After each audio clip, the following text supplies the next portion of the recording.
screen completely flatline. In that moment, as I saw myself flatline, I started traveling upwards. And I get goosebumps every time I talk about it. It just felt like everything started to free up in my body. It felt like ice, like this really cool, beautiful feeling of my body just starting to release and kind of pour out of my chest, almost like shooting a tunnel out of my chest of light. It was the best feeling I think I could ever experience. It was like this beautiful, blissful, just this feeling of love surrounding my body. I could have experienced that feeling a million times over, and there's just no way to describe it. But I was moving upwards to this area where I couldn't see where I was going, but I just had complete trust of where I'm going is really beautiful. And not before long, I ended up in this garden, and it was a garden filled with flowers and plants that we've never seen before, and it's beautiful colors, and everything was just vibrant. It was almost like looking into the sun where you have to squint a little bit because everything was so beautiful and colorful and so much more real. There wasn't a floating sense. Your body felt so light, but the garden and the leaves were so real. These plants and flowers that were so bright, we don't have those colors here. You know, I could say they were purple and red and blue, but it just doesn't do it justice. Everything was just so bright and almost kind of womp womp. You know, there's a vibration off of everything. You just felt so in tune and connected. You know, when you dream, you don't necessarily feel something. You kind of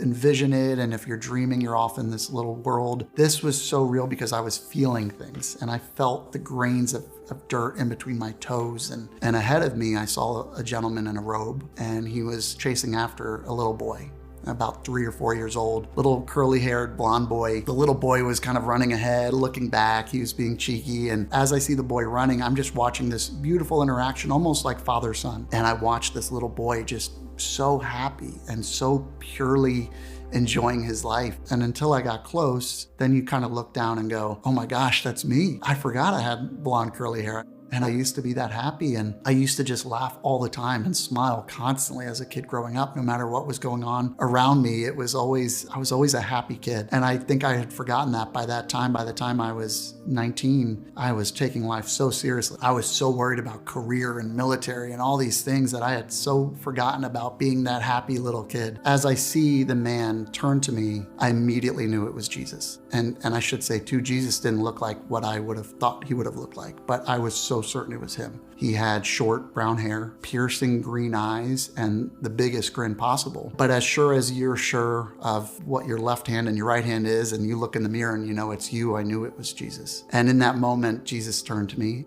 and he basically showed me, this is what your life should be. Spreading light, love, and laughter. Almost like a sense of a reminder that you've been here and you already know this. Like you have forgotten it, but you've always known about the joys in life, about finding any reason to make yourself smile throughout the day. At that time in the Air Force, I really thought my life was over. I had everything that I had trained for and hoped for and envisioned for my life was done. And that conversation alone was enough for me to say, okay, I'm focusing on all the wrong stuff here. I'm focusing on a career. I'm focused on money. I'm focused on making sure I can make a car payment when really none of that at the end of the day matters. It was such a good lesson of this is what life is supposed to be forever. You're supposed to always find joy and laughter and happiness. And we stood there for quite a while, and time stands still. I couldn't say if it was 5 minutes. I couldn't say if it was 5 hours. It was this amount of time for me to get so much knowledge that I felt like I already knew. But it was such a friendly relationship that felt like I had spent so much time with him in the past. And before I knew it, he kind of joked and smiled and said, you know, you have to go back. And I didn't argue. I said, yeah, I know. You're saying goodbye to a friend. You know that you've seen him before and you're going to see him again. So you're just saying bye for now. Before I knew it, I was back in my body,